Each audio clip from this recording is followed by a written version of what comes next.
Wir gehen jetzt in eine unglaublich spannende Phase, die uns eine enorme Bewusstseinserhöhung bringen kann. Denn einerseits wirken die lichten Kräfte für diese Bewusstseinserhöhung und andererseits wirken die dunklen Kräfte an einer starken Erwachenswelle, in dem der Albtraum noch weiter auf die Spitze getrieben wird. Und dies geschieht schon seit einigen Jahren oder sogar Jahrzehnten. Also Meilensteine waren in den 70er Jahren bereits, aber vor allem natürlich auch 2012. Und was im Hintergrund passiert, ist eben, dass die gesamte Menschheit und auch unser gesamtes Sonnensystem wieder synchronisiert wird mit der Energie unseres galaktischen Zentrums, mit der göttlichen Quelle selbst. Und diese Energie ist sogar messbar, wird von der Astrophysik beschrieben, erhöht die Schumann-Frequenz, verändert das Magnetfeld, lässt die Pole wandern von zwei starken entgegengesetzten Polen hin zu einem harmonischen Magnetfeld, das nicht mehr so stark polarisiert, sondern mehr in die Harmonie geht. Und man muss dazu wissen, dass wir viele Jahrtausende nicht unmittelbar in dem Feld dieser kosmischen galaktischen Energie waren. Aber dieses kosmische Feld kommt in regelmäßigen Abständen, also alle paar tausend Jahre, wieder direkt auf die Erde. Und Jesus hat vor 2000 Jahren das vorhergesagt. Man könnte sagen, Jesus war ein ganz normaler Mensch, der Christus gechannelt hat, oder besser gesagt, den Christusstrahl, oder man nennt ihn auch den Synchronisationsstrahl. Und was Jesus gesagt hat, ist, dass diese Energie wieder auf die Erde kommt, die Christusenergie, der Christusstrahl oder eben dieser Synchronisationsstrahl. Und Jesus hat gesagt, dass die Menschen dieser göttlichen Energie gleichgemacht werden, also synchronisiert werden. Das heißt, unser gesamtes Sonnensystem, unser Planet und alle darauf befindlichen Lebewesen werden durch den Synchronisationsstrahl in vollkommene Übereinstimmung gebracht mit dem Zentrum, mit unserem Zentrum, dem göttlichen Zentrum. Und wir sind, wie gesagt, mittendrin und alles ist im vollen Gange. Und was jetzt in den nächsten Wochen, speziell in den nächsten 2 Monaten passiert, ist, dass die Synchronisation ein Stück weit auf die Spitze getrieben wird. Also die Synchronisation kommt immer in Wellen und erreicht jetzt eine ganz besondere Intensität. Man könnte auch sagen, einen sogenannten Endspurt, wo nochmal mit aller Kraft und in rasanter Geschwindigkeit synchronisiert wird. Der Mensch wird synchronisiert. Und man muss dazu wissen, dass eben in diesen Wellen natürlich nicht immer alle Menschen zur gleichen Zeit synchronisiert werden, sondern es kommt in Wellen. Und jetzt kommt wieder eine Welle, in der viele Menschen synchronisiert werden und danach kommen wieder Wellen und so weiter. Also es ist nicht so, dass jetzt auf einmal von heute auf morgen alles geändert ist, sondern in diesen kosmischen Zyklen dauert das ja viele Menschenjahre, bis diese Synchronisation stattgefunden hat. Aber wir können das sehr stark auch im Außen beobachten oder auch bei uns selbst. Diese Synchronisation geht mit einer starken Bewusstseinserhöhung einher. Wir werden auch feststellen, dass wir immer besser kommunizieren können mit der göttlichen Quelle. Man spricht da ja auch von Telepathie. Aber was auch passiert ist, dass das Dunkle auch als Dunkles wahrgenommen wird. Oftmals ist ja das Dunkle versteckt hinter irgendeiner freundlichen Maske. Die Menschen erkennen das nicht und wiegen sich dann in vermeintlicher Sicherheit. Aber in dem Moment, wo die Maske fällt und wir dahinter blicken, wirklich das wahre Gesicht erkennen, kann es im ersten Moment ziemlich erschreckend sein, weil wir natürlich die gesamte Hässlichkeit dann auch sehen. Und der Mensch neigt dazu, sich dann zu erschrecken oder Angst zu haben. Aber die gute Nachricht ist, in dem Moment, wo die Maske fällt und du das Dunkle als das Dunkle erkennst, bist du frei. Denn du wirst jetzt dem Dunklen nicht mehr folgen, weil du hast das Dunkle ja erkannt. Das Dunkle hat nur eine Macht, solange es nicht als Dunkles erkannt wird. Kein Mensch würde dem Dunklen folgen, wenn er das Dunkle als das Dunkle erkennt. Deswegen muss ich das Dunkle maskieren, muss eine freundliche Maske aufsetzen, und viele Menschen leider im Moment noch erkennen das Dunkle nicht als Dunkles. Sie glauben der freundlichen Maske und können nicht dahinter blicken. Und das Problem ist gar nicht das Dunkle, sondern das Problem ist, dass so viele Menschen dem Dunklen folgen, ohne dass sie erkennen, dass sie jetzt gerade dem Dunklen folgen. Dabei rennen sie natürlich in ihr eigenes Verderben und reißen mitunter auch noch andere mit. Und die Gefahr liegt nicht im Dunklen, sondern die Gefahr liegt darin, dass der Mensch das Dunkle nicht als das Dunkle erkennt. Das heißt, in den nächsten Wochen und Monaten wird das Dunkle für viele noch offensichtlicher sein. Und erschreckt nicht, wenn ihr es erkennt. Es ist sowieso schon da gewesen. Es war die ganzen letzten Jahrzehnte da. Oder Jahrhunderte oder Jahrtausende. Da hat sich nichts geändert. Es war schon da. Das Einzige, was sich geändert hat, ist, dass du es jetzt erkennst. Aber mit der Erkenntnis entscheidest du dich auch gleichzeitig, dem nicht zu folgen. Und ihm wird die Energie genommen. So funktioniert der Aufwachprozess. Das Dunkle zu erkennen, dem nicht mehr zu folgen und auch gleichzeitig zu erkennen, dass damit die Angst wegfällt. Denn du brauchst dem nicht mehr zu folgen. Natürlich ist es ein bisschen traurig zu sehen, dass noch viele Menschen dem Dunklen folgen, ohne es zu erkennen. Wir sind da manchmal ein bisschen gefragt, in Geduld uns zu üben.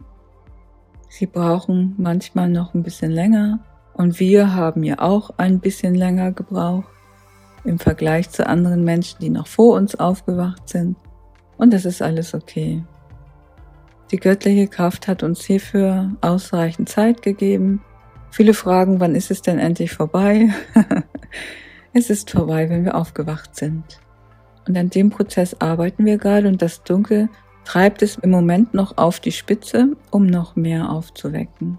Ja, und das sehen wir natürlich auch gerade überall auf der Weltenbühne und im Kollektiv. Und diese Information über den Synchronisationsstrahl, den habe ich vor ungefähr 2 Jahren empfangen. Ich habe damals auch ein Video dazu erstellt, das ich dir gerne nochmal verlinke, oder die wichtigsten Erkenntnisse aus dem Video werde ich jetzt auch gleich nochmal anfügen und ich wünsche dir viel Freude dabei.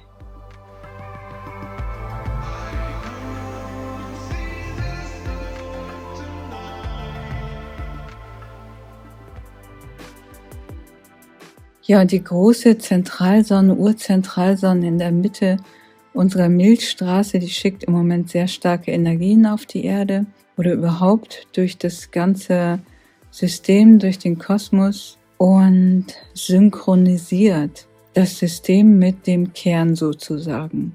Mir wurde auch dazu ein Bild übermittelt, dass man sich diesen Strahl so vorstellen kann wie Röntgenstrahlen, die quasi auch alles von innen durchleuchten und von innen quasi fotografieren können oder das, was ansonsten verborgen ist, wird sichtbar. Wenn wir zum Röntgen gehen, man kann ja normalerweise nicht in uns reingucken, aber mit diesen Röntgenstrahlen können wir eben unseren Körper durchsichtig machen sozusagen oder von innen ausleuchten und können uns anschließend angucken auf einem Bild, wie es denn im Inneren aussieht.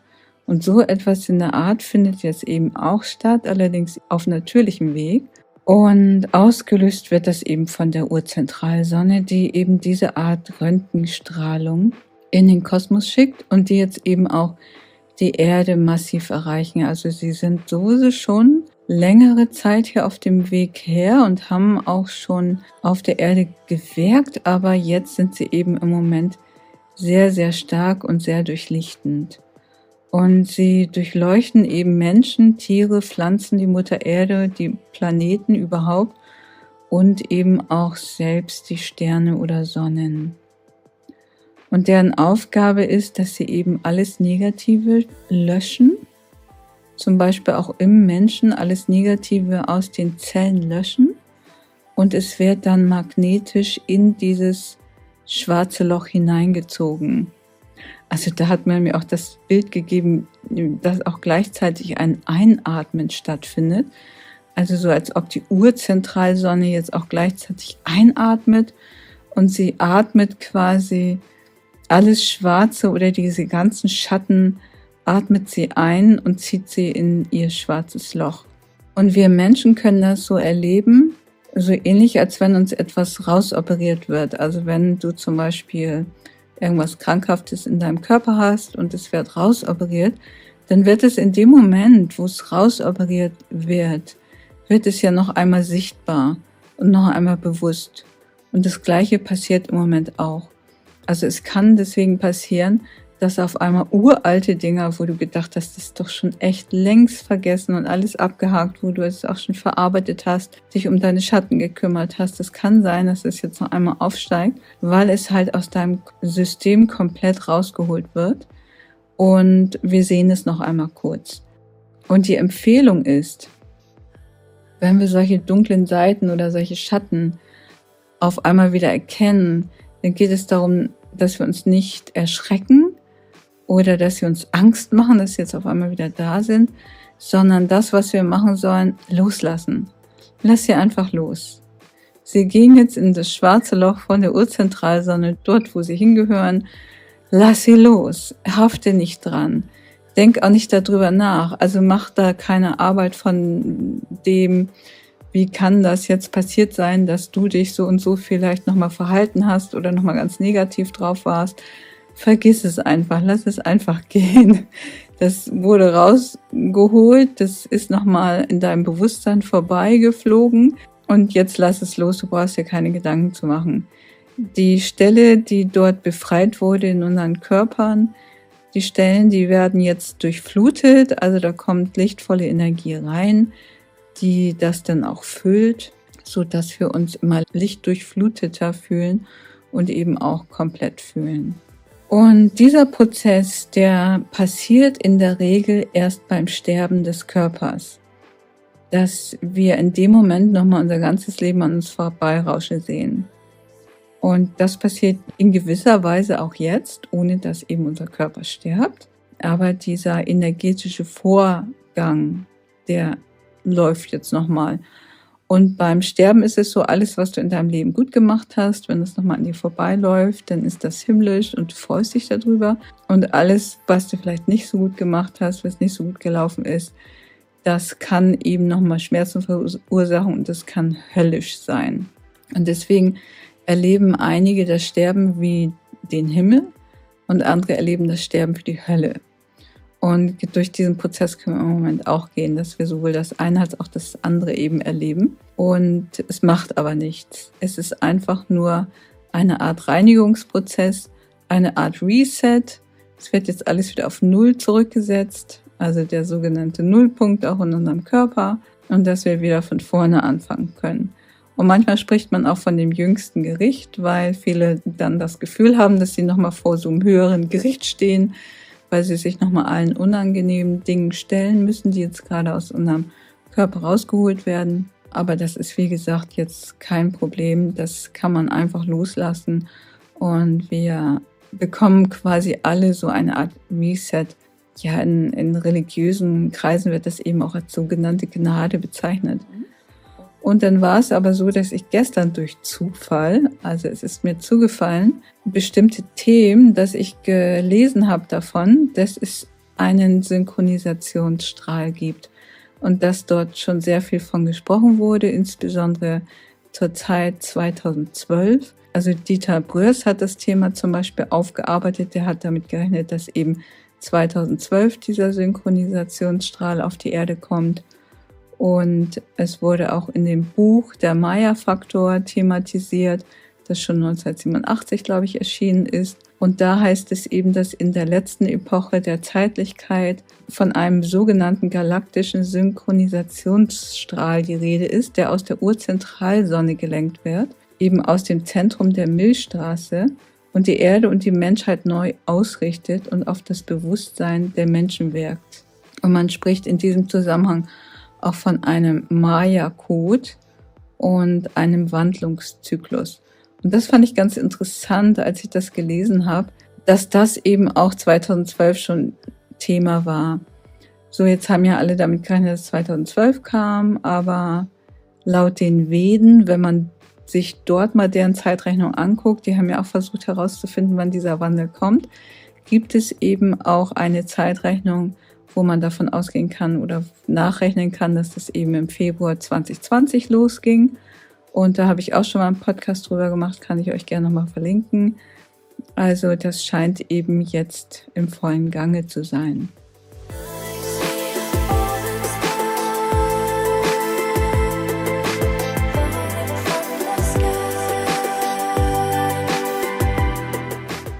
Und verbunden ist dieser Synchronisationsstrahl eben auch mit einer Art Radiostrahlung, eben aus dem Zentrum der Galaxie. Und das ist so eine Art elektromagnetische Strahlung, ähnlich eben wie Licht- oder Röntgenstrahlung, nur eben auf natürliche Weise und wird eben von diesem schwarzen Loch hervorgerufen. Und ich bin jetzt halt eben kein Experte in den Dingen, also ich kann das auch nicht wirklich so richtig professionell beschreiben, wie das irgendwelche Experten wahrscheinlich beschreiben würden. Ich kann einfach nur das wiedergeben, was ich so empfangen habe. Und wie gesagt, können da auch manchmal Übersetzungsfehler kommen. Aber was mir eben auch immer mitgeteilt wurde, dass eben dieser Strahl, der hier jetzt auf die Erde trifft, das ist so eine Art, ja auch verbunden mit einer Art Plasma. Und Plasma ist im Grunde genommen ein Aggregatzustand. Und wir kennen hier auf der Erde 3 Aggregatzustände, also fest, flüssig und gasförmig. Und Plasma ist eben ein 4. Aggregatzustand, der jetzt vermehrt in unsere Erdatmosphäre scheinbar mit diesem Strahl kommt. So habe ich das jedenfalls verstanden. Und jeder kennt ja wahrscheinlich diese Plasmalampen, die ja in der Mitte so einen Kern haben und außen so ein Gewölbe da drum, so ein Glasgewölbe. Und dann, wenn man den Finger darauf macht, dann geht dort eben das Licht hin. Und diese Plasmalampen, die wurden ja von Tesla entwickelt. Und Tesla wusste scheinbar schon mit dieser Plasmaenergie umzugehen. Und jetzt ist es scheinbar so, dass wir auf der Erde mehr Plasmaenergie erwarten können. Und Plasmaenergie geht immer mit Lichteffekten einher. Also zum Beispiel bei den Polarlichtern, die wir auch beobachten können am Süd- und Nordpol, ist immer auch Plasma mit im Spiel. Und deswegen sehen wir da halt so Lichterscheinungen. Blitze, das Gleiche, also alles, was so irgendwie mit Lichtfrequenzen zu tun hat. Und auch die Sonnen sind ganz stark mit Plasma gefüllt. Also so würde ich das jetzt einfach mal beschreiben. Ich weiß nicht, ob ich das jetzt richtig gesagt habe, aber so in der Art. Und jetzt, wenn sich eben dieses Plasma erhöht in unserer Erdatmosphäre, dann kann es eben auch zu Lichterscheinungen kommen, die uns noch völlig unbekannt sind. Und die Informationen habe ich jetzt halt bekommen, dass das eben in nächster Zeit kommen kann. Also wenn ihr irgendwo am Himmel oder so komische Lichterscheinungen seht, dann braucht ihr euch da keine Gedanken drüber zu machen. Also die das nicht kennen, können natürlich deswegen in Angst geraten. Aber wenn man halt darüber Bescheid weiß, dass das einfach nur eine Energie ist, die jetzt eingespeist wird von der Urzentralsonne, dann kann man sich das halt auch erklären, woher das kommt. Und das hängt eben mit diesem Plasma zusammen.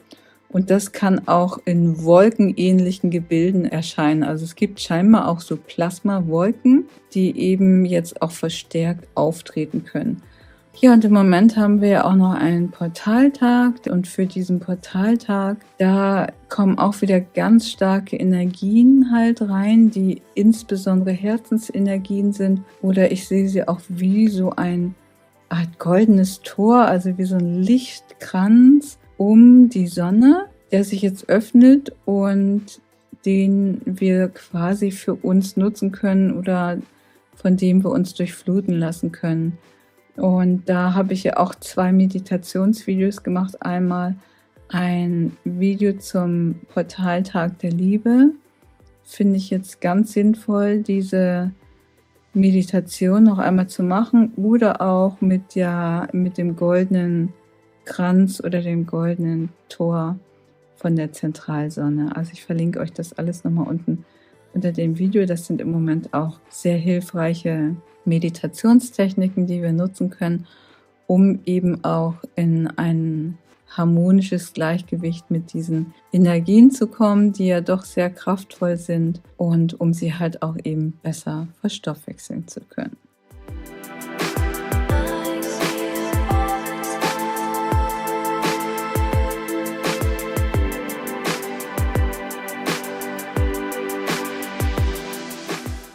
Ja, so viel zu den aktuellen Energien. Also ich freue mich natürlich immer über eure Kommentare, ob ihr auch sowas in der Art wahrgenommen habt. Und wenn ja, hinterlasst mir gerne eure Erfahrung. Und natürlich freue ich mich wie immer über ein Like oder wenn ihr meinen Kanal abonniert. Alles Liebe!